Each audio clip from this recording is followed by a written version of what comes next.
This episode brought to you by Juice of Safu. It is by will alone I set my mind in motion. It is by the juice of Safu that the mind acquires speed, the lips acquire stains, the stains become a warning. It is by will alone I set my mind in motion. Set your mind in motion with Juice of Safu. Back in the 70s and 80s, before the advent of VHS, chances are, if you saw a classic movie, it was on the 4:30 movie. With their famous theme weeks, it was a chance to see movies you never saw and get reacquainted with some old classics. So, join us now for the 4:30 movie. Welcome to Spielberg Week. This week on the 4:30 movie. Hi, I'm Mark A. Altman, and you have joined us for another installment of the 4:30 movie. I'm here with our usual band of expert programmers, writer-producer Stephen Melching. Hello there. Concept artist Daren Dochterman. Hi. And film and TV writer Ashley E. Miller. What's a Spielberg? It's this big mountain that rolls over other things. Play Mountain. Yes. I think this is an exciting week. And, one of the important things I think that is important to share with our audience is that when we say Spielberg Week, we're not just referring to Steven Spielberg, director. We're also talking about his producing career with the Amblin Pictures, DreamWorks, and, of course, as an actor. Because a lot of people don't realize he's done a lot of cameos and a bunch of movies. And so that would also qualify for Spielberg Week, or Spielberger as the kids used to know him as. And there's even a wonderful HBO documentary about Spielberg that potentially could qualify. So anyway, good to see you guys. This is going to be a fun one, I think. Nice to be here. Yeah. This is a tough one. Spielberg has made a lot of movies, both as a director and a producer. Really? I don't follow. There you go, kids. But we're not talking about his best films necessarily. These shows are not about picking the 5 best movies in any given category. I'm living proof of that. Says the man who picked Krull for his sorcery week. That's absolutely right, Steve. The fact of the matter is we're trying to. It's like a menu. You may love a certain dish that's not on the menu because the wine has to go with the entree, has to go with the dessert, has to go with the appetizer, and it may not be your favorite entree, but it serves well with that. What wine goes with Spielberg? Manischewitz. But that's offensive to me. I'm allowed to say it. So I was going to say the budget's too high. That's the one. Okay. So anyway, as we do, there are 5 days to the week when there's not an after-school special, and or preempted by baseball. This will be a five-day week of Steven Spielberg movies, and we're going to start with Steve. What film would you like to call to our attention that you think would work for Monday? Man, I mean, the movie I really want to pick is such a downer that I'm reluctant to pick it for Monday. Always. But I think it's one of his best films, so I'm going to pick it anyway. AI, Artificial Intelligence. Wow. His film from 2001. As opposed to the feel-good movie of Schindler's List, and I get the real downer. I mean, I love this movie. I think it's one of his best films since his golden age in the late 70s and early 80s.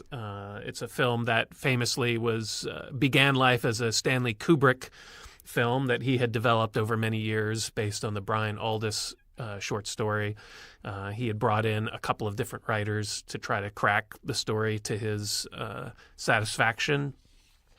He never was really quite pleased with the direction the story was going in. He spent a lot of time with concept artists developing the look for the film. He abandoned it at one point to do Eyes Wide Shut because he had initially wanted the lead character of David to be a completely CGI character.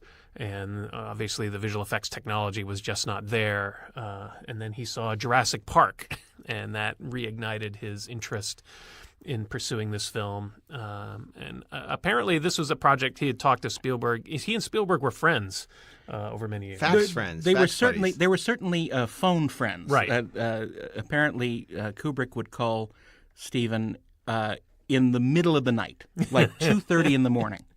and would want to talk for like 3 hours because, of course, it was like the afternoon in England. And so I remember Spielberg being interviewed one time, and he said, apparently Stanley had no concept of time zones.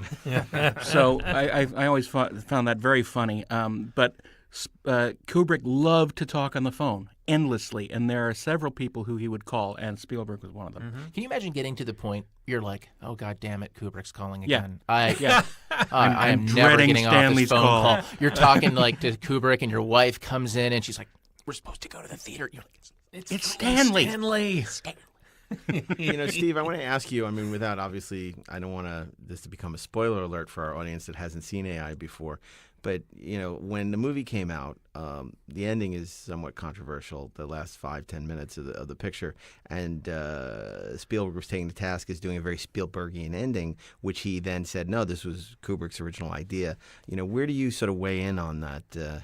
I absolutely love the ending, and I remember seeing the film with you actually for the first time. I think Daren might have been there too. We arranged some kind of a pre-release screening, and unfortunately, I happened to be sitting next to another friend of ours who I won't name, and he clearly hated the movie. And all through the movie, he kept groaning and shifting in his seat. That was not sighing me. Heavily. No, that was me at Generations. I was so into this movie. I hate that when I'm into a movie. I'm really enjoying it. And the person that you're with is making no secret that they're hating what they're watching, and it just kind of colors your. I don't think there's any need to do that. When you're at a movie, it's like take it all in, and it's not social media. You don't need to be letting everyone around you know. I find that very triggering. No, I love the ending of it. I thought it was incredibly moving. A lot of people, I think, initially misinterpreted what the ending was. Right. And people were talking about, what's with all the aliens? Like, those weren't aliens. They're not aliens. Yeah. Well, I think, folks, if you haven't seen the movie, stop listening right now. Because the great thing about the ending is that these creatures that that you kind of think are alien shaped are actually the descendants, the far-flung descendants of the robot denizens of the film that we've watched throughout the entire thing. And they are excavating their history. And David is the only remaining, quote, living representation of that time. And they're linked to humanity. They're linked to their creators. I think it's a fascinating story. These artificially intelligent beings that have evolved on their own over the centuries are seeking answers about their origins. I think the ending of the movie is the best part of it, actually. Yeah. It's very poetic. It's beautiful to look at. It's very emotional. The John Williams score is wonderful. It's beautiful. I listen to it over and over on occasion. Beautiful release from La La Land, double issue. That's right. That came out recently. What's interesting about that movie is obviously Spielberg has been very impacted by Peter Pan, and the Walt Disney oeuvre, Dumbo. Sure. And you can see the influences in AI. Well, technically, that was Kubrick. Kubrick actually referred to the movie in pre-production as Pinocchio. Yeah. He called it Pinocchio, the Blue Fairy. All that stuff is Kubrick. And all the stuff that people like to assign to Spielberg actually came from Kubrick. And a lot of the stuff people think is Kubrick came from Spielberg. Right. I believe a lot of the flesh fair stuff like came the Reese's from peanut butter cup of movies. Yeah. You got your Kubrick in my Spielberg. You got your Spielberg in my Kubrick. The Pinocchio influence is abundantly clever, which is not a bad thing at all. He wanted to do Pinocchio for years, and he finally found a way to kind of do it. He found a way. Life will find a way. The voice of partial dissent on this film. Look, I think that it's beautifully made. I think there are many beautiful scenes and performances. I think I was unexpectedly emotionally involved with the goddamn teddy bear. But I think that as a film, it was a structural mess. I think that the movie peaks emotionally at the moment when Mommy leaves him out in the woods by himself. You can't go higher than that. Would you say that Bambi peaked emotionally in the first 5 minutes as well? I don't know that I would or not, because you know what? I saw Bambi when I was like 6 years old. We'll see it again. Yeah, because that's exactly the same moment. The movie has to recreate itself after that, and it's like it just doesn't have the same place to go. And then my problem with the ending is not that it's not that I think that it's not interesting, because it is interesting. Although weirdly, I just sort of remember it as him sitting in a hotel room, and I don't know why. But I felt like the movie was telling us structurally that it was done when he got to the Blue Fairy. The thing that he was after, the thing that he was looking for, he finally found. It was done. And everything else was about somebody else's movie that had nothing to do with him emotionally. A lot of people felt it did feel that way when he's trapped in the amphibicopter at the bottom of the Atlantic Ocean. Yeah. Trapped under the Ferris wheel that has collapsed on top of him. You figure he's just going to run out of power and shut down. That's right. A lot of people felt that was the end of the movie. And then it fades out even. It fades to black. And then it comes back up and like, oh, the movie's still going.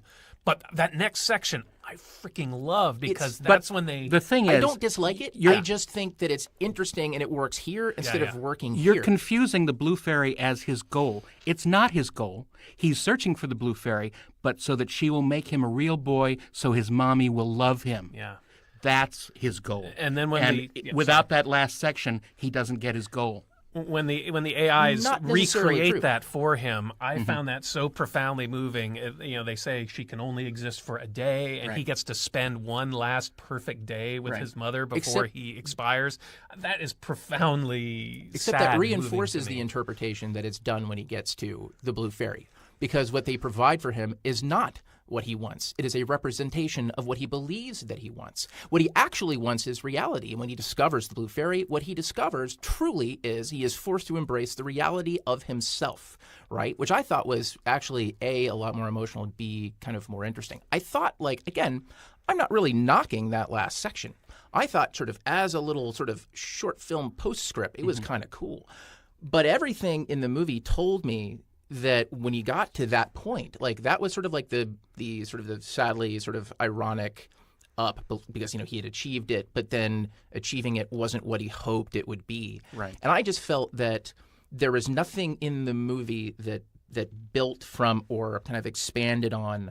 Well, certainly his goal comes from mommy sort of leaving him behind, but the emotion of it never built. Like his strongest emotional connection to anything in that film was the bear. And I have to say, one of my favorite Spielberg moments is when the bear is dangling and he's like, I might break. Right. That just kills me and that sticks with me. The delivery of the dialogue, I mean, the actor that voiced the bear is so sort of matter-of-fact, deadpan. Perfect. It's note perfect, yeah. My question for you is, and I wouldn't dispute that AI is, a terrific movie. I don't know if I would go as far as calling it a masterpiece, but it's a really important film in his oeuvre. But does it belong on Monday? For a man whose career, who's made on being a crowd pleaser, right. Knowing what the audience wanted, should we look at a program that later in the week? Is that the right way to begin Spielberg Week? Well, that's why I was reluctant to go up first with this movie, because it is a sort of it marks sort of second period Spielberg, where he's trying to make more adult, sophisticated films rather than the crowd pleasers that he was I think known our for. week is very modular, so we should, I think, accept that as your choice. choice. It's also a good movie that the audience can skip if they're too busy on Monday to watch a movie. Catch it for the errands for the weekend. I really wanted to get this movie out there because it's one of those movies that not everyone has seen. I agree. A lot of people kind of skip over it in favor of his more popular or famous films, and I think it's really worth seeing. Whether you agree with us or I totally agree. Totally that it's worth thought-provoking. watching. Ashley, I respect his point of view. I understand it, and I think it's a great topic for conversation. I just want to point out this is all coming from a man who dressed up as Indiana Jones for Halloween. So I dressed up incredibly as the big disloyal. The ball. He chased me all over the neighborhood when I was trying to trick or treat. Growing up in Colorado.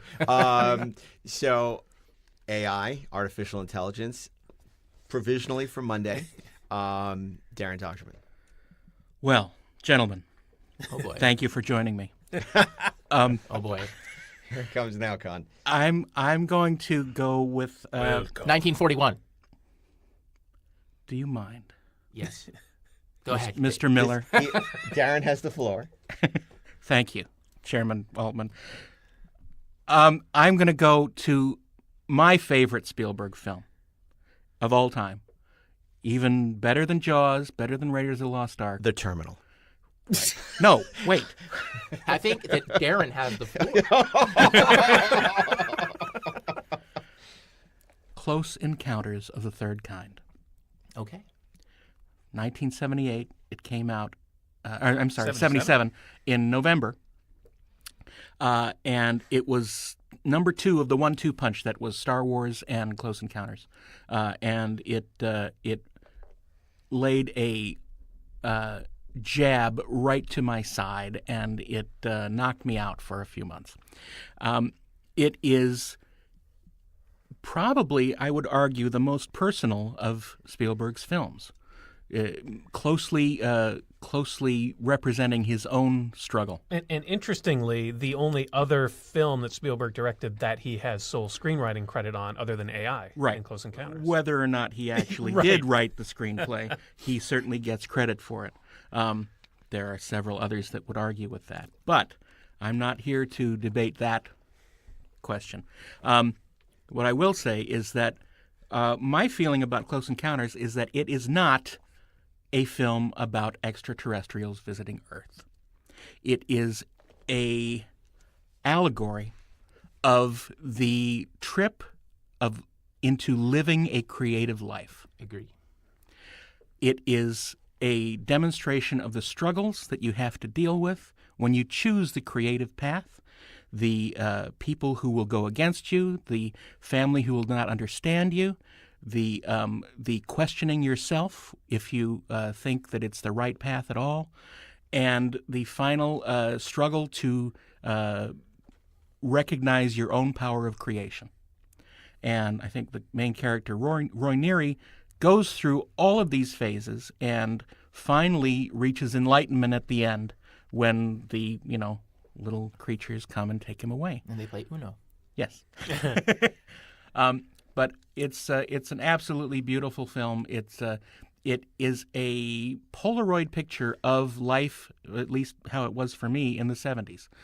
You look at all that set dressing, it is exactly what we had in our house when I was growing up. Along with mashed potatoes. Well, yes, we had mashed potatoes too. Yes, very good. And hearing that Budweiser commercial on television, boom, boom, boom, boom. Well, people forget Spielberg really pioneered that. I mean, if you remember the scene where the trucks are going out to Wyoming, and the army is closing off everything.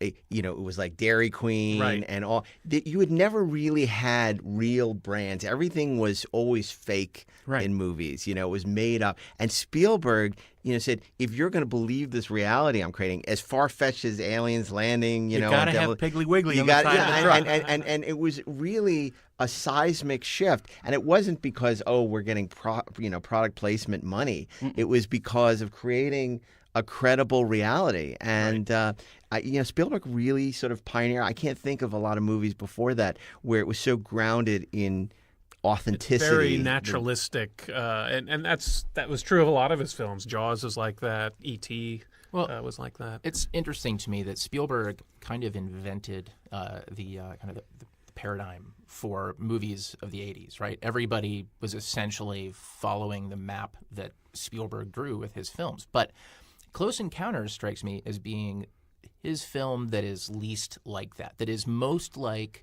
the kind of movies that were being made generally in the 1970s when nobody knew anything and everyone was experimenting. And sometimes the experiments were amazing and sometimes they didn't work out so hot.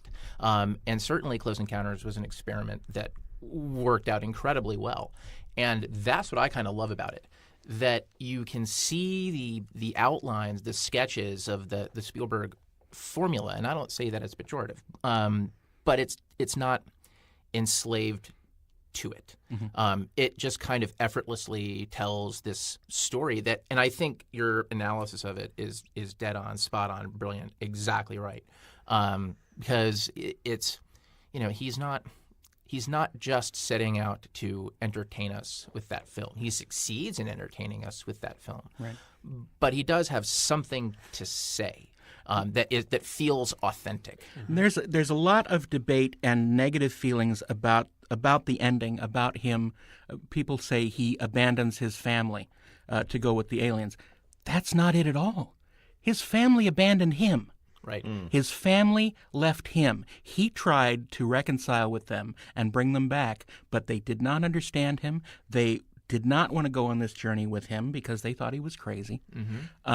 He doesn't leave. That's right. I think it's an entirely different situation that, Spielberg himself said that he wouldn't make this movie these days because of the fact that Roy leaves his family. Spielberg has forgotten what the movie was about. That's right. And I think that says a lot about kind of how he is making movies now. I agree. I completely agree. And I so wish that we had the 77 Spielberg back for a little bit. But yeah, and let me just add, I mean, I agree with Daren. This is one of my favorite Spielberg films as well. And not only is it moving, emotional, and entertaining, it's also scary. This movie scared the hell out of me. I was 9 years old when I saw it. And even though the aliens turned out to be completely more or less benevolent, although they did abduct people for decades and take them across the galaxy, and apparently they had raves, judging from the lights. If we watch the special edition, everybody's stepping off. They've got the Cat in the Hat hats, and they're just the sequence looks like a W hotel. Oh my god, it really does. The sequence when they're abducting the kid, Barry. Is terrifying with all those lights. Yes. And I think of the beginning of that scene when the mother is outside and there's the way that scene is staged and framed with the house on the left side of the frame and the clouds. The clouds in the middle and the mother on the right-hand side, and you see the lights coming down, coming towards them, and the mother knows she has to get back into that house. I mean, this is a film that gave me nightmare. One of the few films that gave me nightmares was Close Encounters, even though it's a beautiful film. Well, the aliens may have been benevolent and benign, but they were also kind of a-holes. and creepy. That spider, that spider alien, man, that thing, that was scary too. I have to say that people look at it as one of the legendary great science fiction movies of all time, which it is. But it's also one of the great conspiracy thrillers of all time. I mean, this comes, on the heels of Watergate, 70s, people losing faith in government. And here you have this vast conspiracy to prevent UFOs from being revealed, what they engineer, by Devil's Tower. Manufacturing a biological disaster. I mean, it's absolutely, fascinating, and the obstacles that Roy Neary has to overcome. And as well, and it's very sadly applicable to today, to get her kid back, for Melinda Dillon, who's been separated from her kid, who now, has to, basically sacrifice everything to get her, her child back. It's really a remarkable film, and one thing that doesn't get credit because the man is such a master, but John Williams' score, this came the same year as Star Wars. It's like Mozart doing two brilliant symphonies in one year. I mean, they're so different from each other. They're so different, and it is. It's incredible. I mean, this is a man who gave Superman and gave Raiders of the Lost Ark and, Close Encounters. And I never realized how magnificent that score was because the original LP is not that great. It had a lot of the atonal music. It was only later when La La Land and some of the other people released the full score, and then you watch it and you realize, it's not the da da da da. Great, that's great, it's brilliant, but the incidental score, the chase music, the suspense. I mean, it's just brilliant, and it is completely different than Star Wars. And let's also not forget the gorgeous cinematography that won the Oscar that year. Vilmos Zsigmond's cinematography is just astounding. But I remember watching the Academy Awards that year and being really upset that it beat Star Wars, even though I like Close Encounters. Like, how could that beat Star Wars for cinematography? Well, I think the Doug Trumbull stuff, it's because it's more real, and as amazing as the effects are in Star Wars, what Trumbull did, because it never takes you out of the picture. You never had a sci-fi movie where you're not like sort of rolling your eyes, at the special effects. It was you always could see the wires, whether it's George Pal or Logan's Run, or I mean, this was like that and the first time other than Star Wars where it's completely credible They were special two effects. quantum leaps in the same year, Right. Yeah. within 6 months of each And for other. the most part, they still hold up extremely well Yeah. today, even without Oh, a God, special, yeah. I went to see it at the Dome last year for the anniversary, and it looked gorgeous. amazing, and my kids loved it. And And It's the like the practical Spielberg effects kid when they from do the practical effects with the ships, coming up behind Roy Neary's truck and rising. It's such a simple, incredibly, it's not a visual effect, obviously, but it's such a simple filmmaking trick that works beautifully. well, it's worth. Oh, go ahead. Yeah, I was gonna say, if you go to the Smithsonian, to the Air and Space Museum, you will see the model The mothership. of the mothership. And if you look closely at the detail, you discover all sorts of fun things, including the fact that R2-D2 is in Close Encounters, because there's a tiny little R2-D2 that Hanging was stuck upside down. Yes. You can see him in a shot. Yeah, it's all just it's just a really interesting sort of beautiful model, and just like the detail, the attention, like the care. You just wow. I mean, we can say that they don't make them like that anymore because the truth is they don't make them like that anymore, which is kind of sad. Yeah, it's funny because it's his way of thanking Lucas for swapping points, because there's the famous story about how in Hawaii they were both wondering how Star Wars and Close Encounters were going to do, and Spielberg gave his back end on Close Encounters to Lucas in exchange for his back end on Star Wars. And boy, I think Lucas was convinced his movie was going to got tank. the better end of the I mean, deal. Yeah. Everyone, Oh my God. everyone was expecting the Spielberg film to be the massive hit. I mean, Spielberg coming off of Jaws. But they were and- both massive hits. To be Yeah, fair. they were huge. I mean, Close Encounters was the second top grossing movie of 1977. and it saved Columbia Pictures. Yeah, Right. but For a Steve, while. you mentioned the lights and the practical effects, and what and that's one thing we haven't talked about when it comes to Spielberg. What a virtuoso filmmaker! How this was one of the first of the film brats. When you talk about that came out of, he didn't come out of USC, but he's a contemporary of those guys. This is a man who understood how to move the camera, how to frame the camera, how to shoot How to block movies, a scene. how to block a scene. And always he picks- cut his teeth on television. Yeah. He's one of those rare filmmakers that always seems to pick the right tool for the right job. He's not just going to, even his modern films, he doesn't just throw, CGI in, Right. or throw, like Jurassic Park. Everyone thinks it's all CGI, but there's so much of that film is with, these Stan Winston full-size animatronic puppets. No, he's an absolute conductor of imagery. Yeah, they used to have back in the 70s, before video VCR, the photo novels, Sure. which were the comic book frames lifted and then word balloons, and it was images. And I think if you look at any frame from a Steven Spielberg movie of that era, each one could be a painting. Each one is just stunningly composed. And, he worked with the very top cinematographers. But, even going back to Duel and Sugarland Express, I mean, it's stunning. The man is just a master at knowing how to move the camera and how to compose images. And I would disagree about now, because I do feel that he does rely too much on CGI, whether it's the cacophony of I was going to say Zero Dark 30, whatever it's called, the Ready Player One. Ready Player Yeah. One, and certainly in that last Indiana Jones film, we're moving away from those sort of practical gags to CGI monkeys and all this stuff, which really diminishes sort of the menace of that brilliant Indiana Jones, and it even starts to happen towards the end of that first trilogy. Well, but if he was determined to do the monkey scene, there was no other way to do it.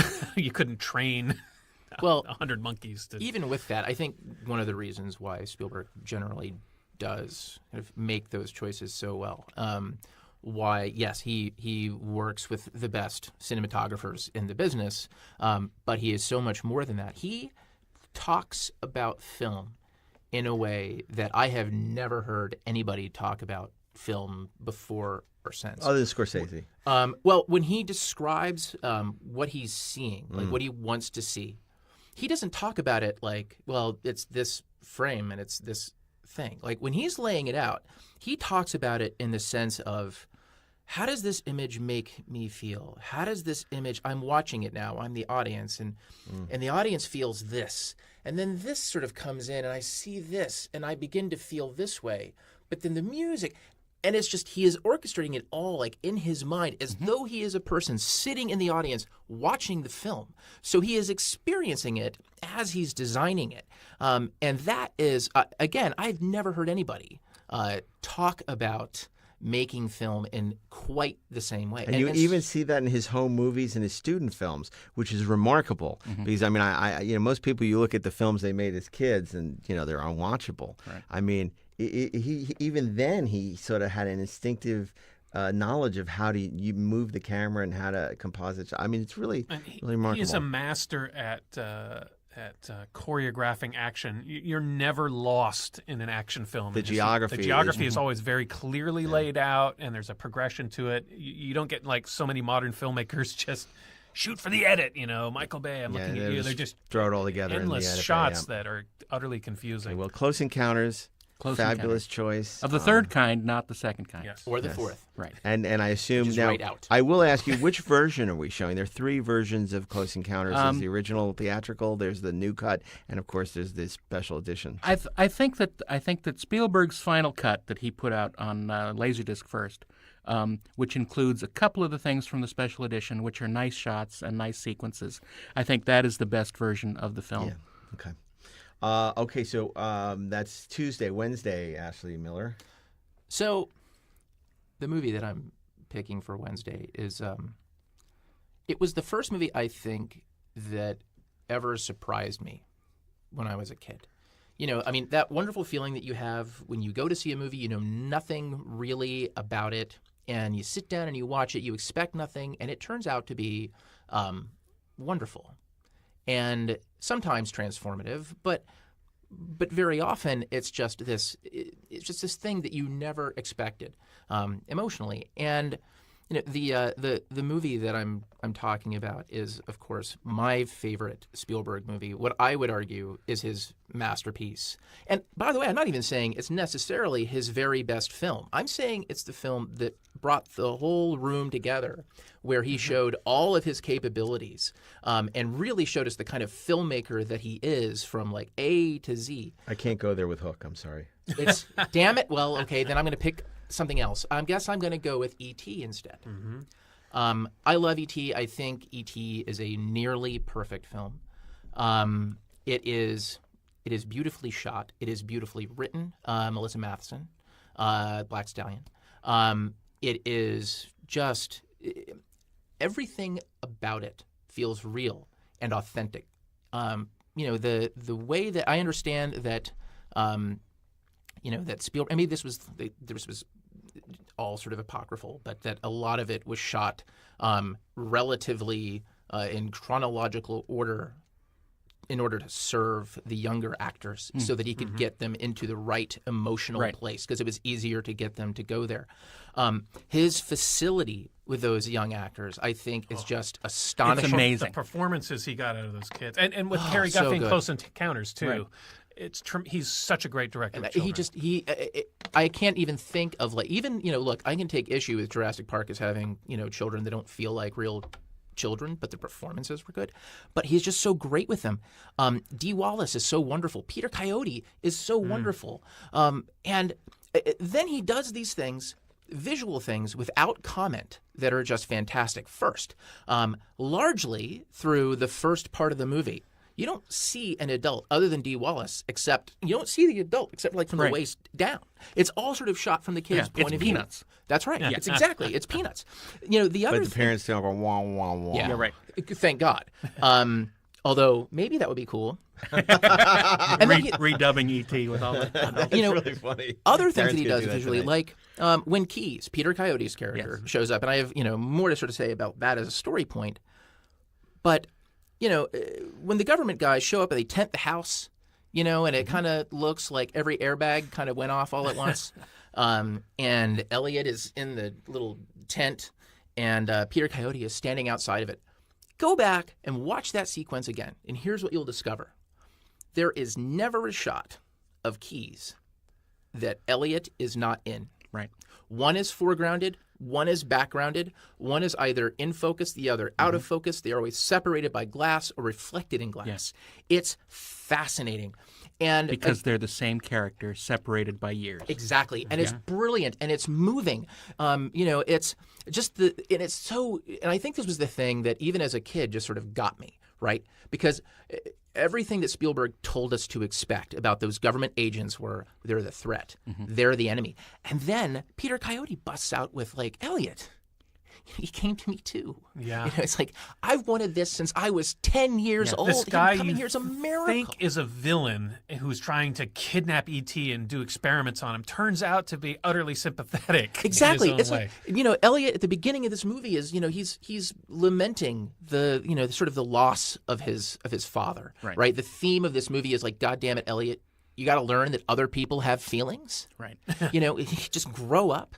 And I think he wants more than anything else for a father to appear. And in some ways, E.T. kind of fills that void, though E.T. is really sort of more of the friend. Right. But when Peter Coyote shows up, right, he fulfills that role. It's fascinating to me how that works. And then there's one more shot that I think is maybe my favorite cut ever, like in a Spielberg movie. And by the way, how many directors do we talk about that were like, wow, I really loved that cut, right? Like in Raiders of the Lost Ark, like truck, what truck? And then boom, you're at the truck. It's genius. So when they're saying goodbye to E.T., or really E.T. is saying goodbye to them. Sure. And finally E.T. gets to Elliot, right? And Elliot drops to his knees. He goes to Dee Wallace. He's on her for just a moment. And she drops to her knees.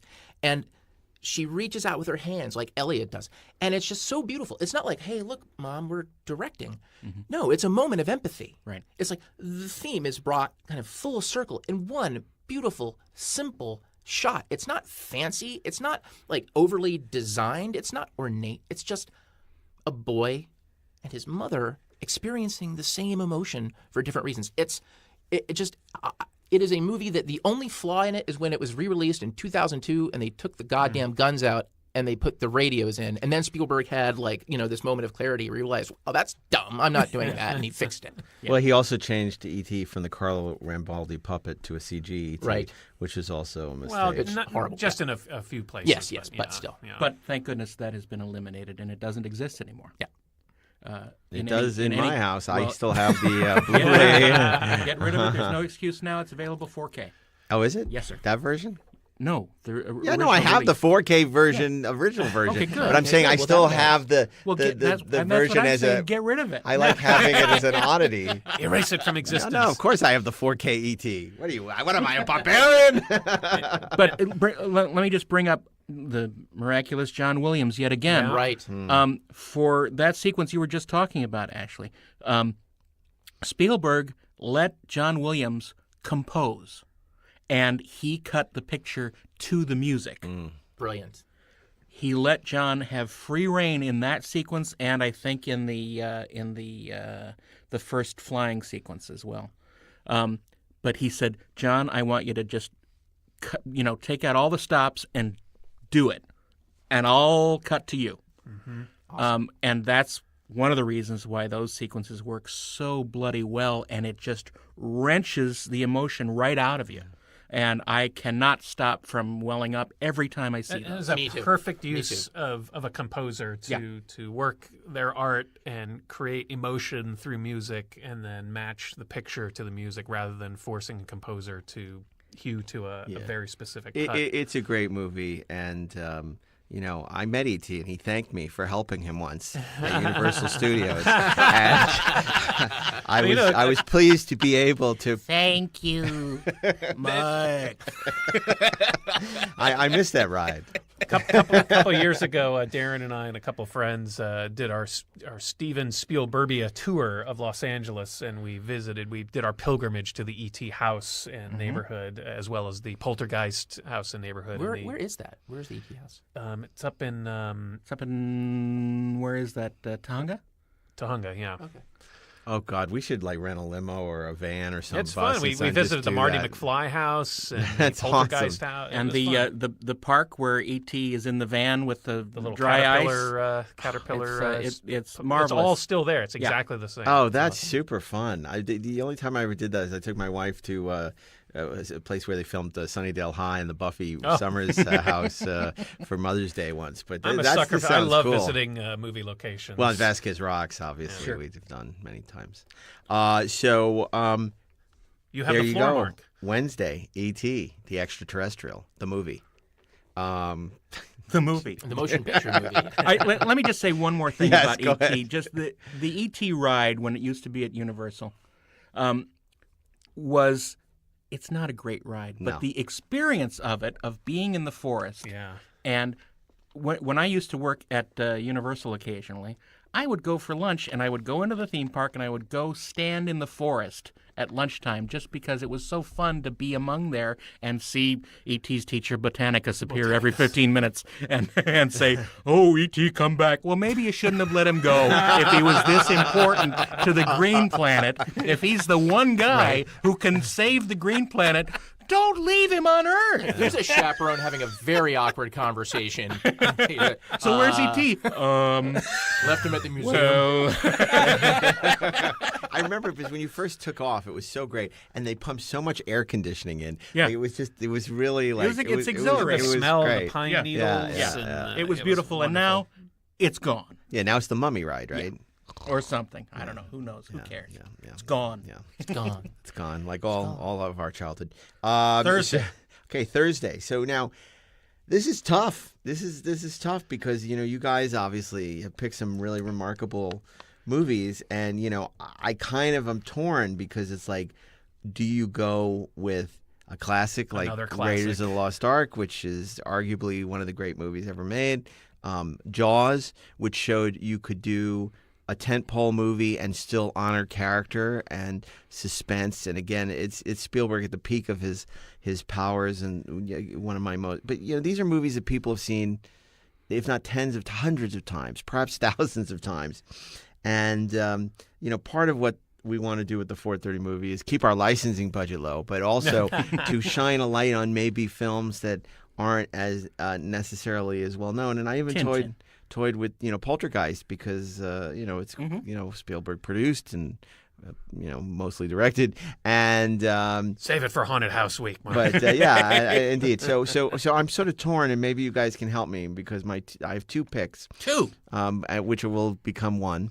And one of them is Munich, which a very underrated picture, a great espionage movie that sort of got savaged at the time it was released because Spielberg was attempting to sort of present both sides of the Israeli-Palestinian conflict by sort of making the Palestinians a little more sympathetic. But in that story, now they're not sympathetic in that story, in the story of Munich.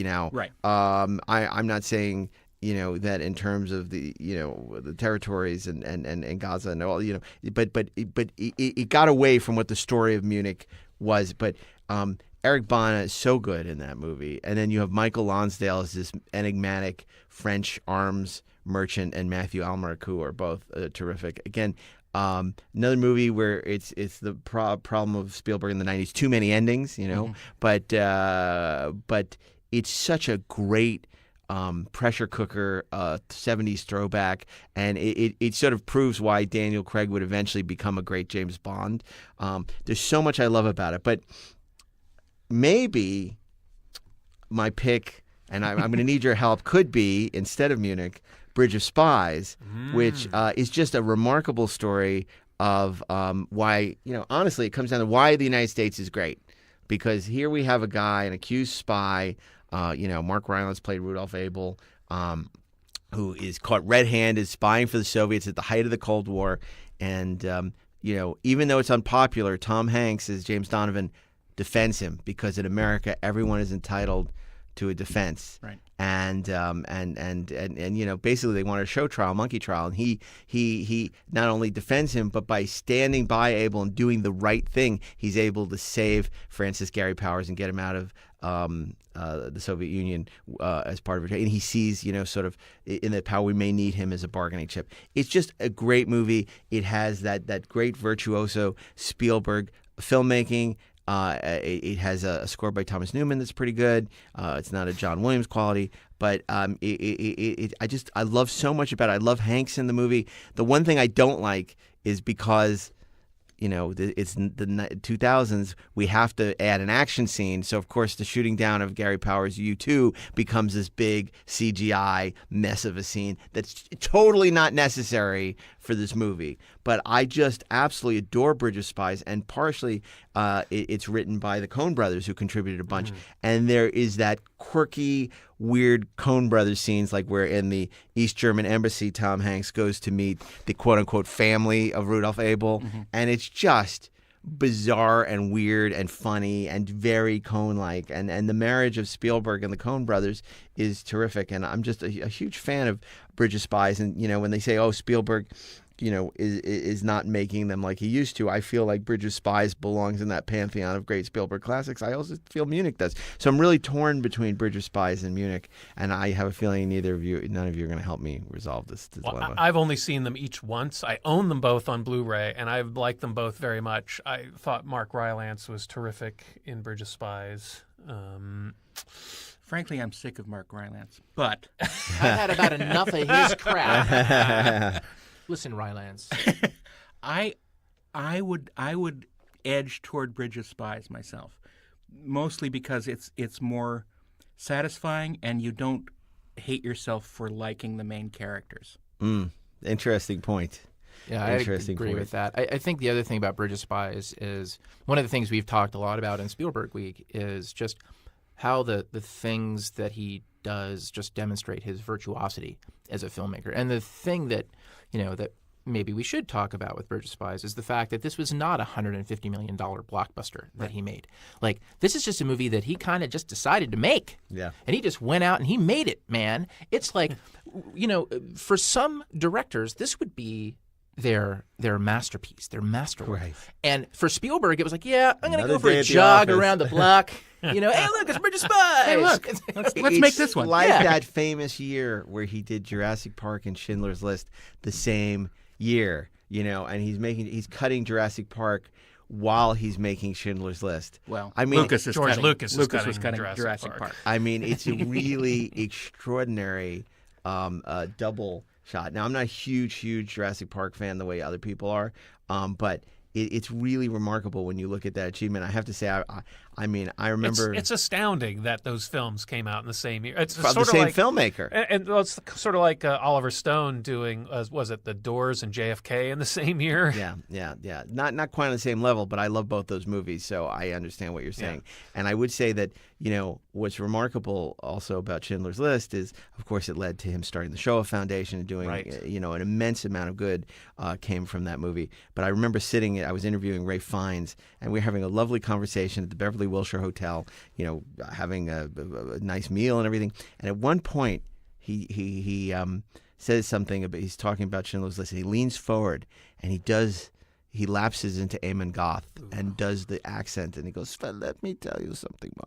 And I've never had this experience. I got chills on I was terrified. I mean, that is an actor. I mean, like, literally, we're in these palatial 5-star hotel surroundings, and we're just having a casual conversation, and he just for a second becomes that character. Well, he sounds like a big jerk to me for doing that. It was terrifying, and it was really remarkable, and that experience has always stayed with me. And I think his work, in particular in Schindler's List, is absolutely remarkable. So I thought we were talking about Bridge of Spies. Yeah, we are. And it's just, this is the You're waffling. Spielberg, You're waffling all. Spielberg has given us so many gifts. Spielberg drift. And that's why I resent people who would say, "Oh, he's lost," or it's not the old. It's like he has had such a remarkable career, and you look at all the great filmmakers, Billy Wilder, John Ford. They've all had their masterpieces, and they've also had films that are, they've had the BFG or whatever, They're working professionals. They're making films. I love the fact that, he keeps, and he hasn't gotten pigeonholed in any one genre. Yeah. He still wants to do his musical. I mean, that first 10 minutes of Indiana Jones and the Temple of Doom is as good as any musical I've ever seen. Well, he has been pigeonholed into doing Spielberg movies. Yeah, that's true. So I guess, really comes down to me between Munich and Bridge of Spies, and as much as I just think Munich is so great with a couple of, and just a real nail biter when it comes to those some of those scenes. I think I'm just going to give the edge to Bridge of Spies, and Bridge of Spies will be my pick for Thursday. Well, now I want to go home and watch both of those films again because it has been a while. You will not, be disappointed because they're both really, really great movies. We need a lightning round for Friday. Yeah. I have 2 nominations. Sure, shoot. Should I start? I have 1 nomination of Spielberg as a director and 1 as a producer. Okay. For directing, I'm going to go with a film that in some ways changed the film industry, I think for the better, and is controversial.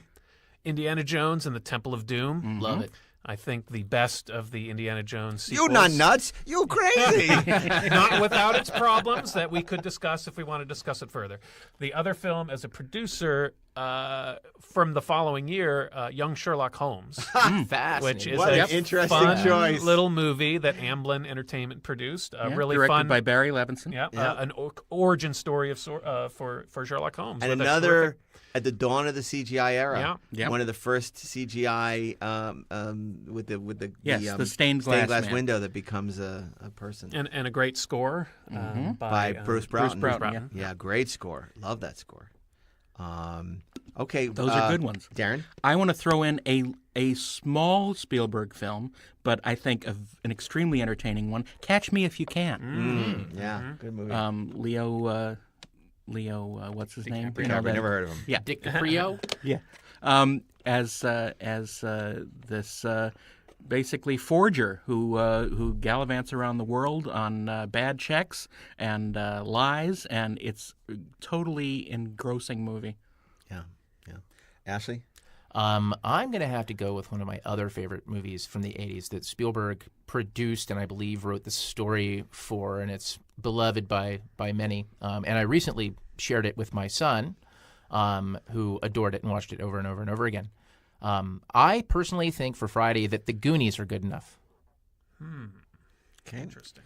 And my choice for Friday is featuring a great performance by Steven Spielberg. Into the Night, John Landis. That's interesting. No, I'm going to go with Jaws. I have to go with Jaws. I think it was the film that could have made or broken his career. It is a film that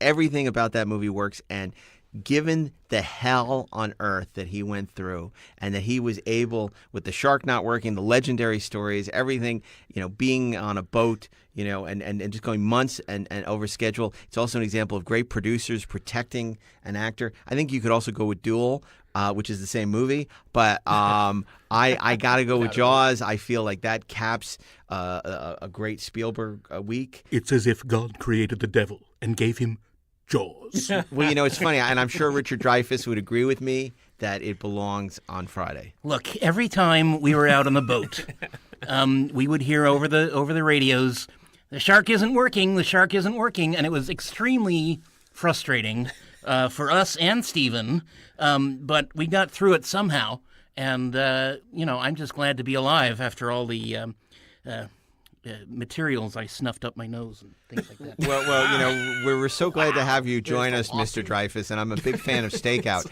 So I would love to know of these choices. If we were up to you, what do you think you would program? Well, on Friday? I would definitely pick Jaws because I get the most residuals from that one. Okay, Steve, what do you think? Oh my gosh! Well, given the other films that we have selected for the week, I think Jaws fits best with the other films. I was trying to, nominate a couple films that were maybe a little. You're not wrong. I mean, Temple of Doom is a great nomination, but I feel like Jaws it's the port. At the end Surely, of the meal. It was the beginning of his career, and yet it is a great summation in a way. And I think Temple of Doom belongs in Indiana Jones week. Well, or something. Or Adventure as a something New like, Name week. Yes, exactly. I mean, I have to say Jaws because I think here's the thing about Jaws that people forgotten that guy can direct movies that are just scary. Yeah. That movie is terrifying. I wouldn't go in a goddamn swimming pool by myself because there's a swimming pool. There's no sharks in a swimming pool. I think that says more about you than it does Jaws. If only for the Indianapolis speech, that movie is Right. worth watching. My on Friday. family was living in freaking Hawaii when that movie came out. We would go to the beach almost every weekend. Until one day. Yeah, and oh my God, it's one of those movies that deals with such a primal fear of being eaten alive by another animal. I mean, I don't think there's anything more terrifying than that. I apply, in Blade Runner, there's the Voight-Kampff test. For this, I apply the Godfather test. Now, what's the Godfather test? If you are channel surfing and you come to the Godfather and it's the middle of the movie, you just can't stop change it. and Now you you have stop to and watch watch the it. whole movie. Does the Jaws meet the Godfather test? Do you come home and Absolutely. Jaws is on? You watch it till the end of the movie. I think that's the case, yes. So I Monday, AI, artificial intelligence. Maybe we move AI a little later in the week. Maybe we kick off. What do you think? Kick off, or are we at risk of doing everything chronologically that way? But I wonder if we kick off with ET or Close Encounter. Monday is fun day. Okay. I don't mind having AI on Monday because it's an interesting thing that people can skip over if they want. Hey. It's an interesting. I think it shows. This really shows the diversity and the strength and the richness of the filmography. So I think I'm okay with that on Monday. Yeah. Okay. Monday, it's AI. Tuesday, Close Encounters of the Third Kind. Wednesday, E.T. the Extraterrestrial. Thursday, Bridge of Spies. And closing us out on Friday, Jaws. if man had created what if God had created the devil, he'd given him what is the trailer? It's as if God had created the devil and gave him Jaws. Thank you. Thank you, Percy Rodriguez. Percy Rodriguez, the great Commodore Stocker. Well, I want to thank all of you for Stone, being here. sorry, I Commodore Stone. want to mention that Ashley Miller has Lore Season 2 out now on Amazon Prime. Check it out. We're excited about another exciting season of Lore. Steve Melching, part of the Star Wars Resistance team, which debuted on the Disney Channel. No, well, that's already happened in the past. And this is how this all works. You see, we record them now, but then they air in the future. So the past is the future. It's kind of like Prince of Darkness, only different. I'll get out the Back to the Future board. And then Daren Dochterman, of course, we're thrilled to have. And you can check out all his fantastic logo wear at 430movie.com, where there's a variety of fantastic 430 movie swag. In addition, he also has a new line of apparel called Obscurities. Obscurities, and I'm trying to find a website for that, so stay tuned. Stay tuned for that. I'm Mark A. Altman. My new book, So Say We All, is out in bookstores now.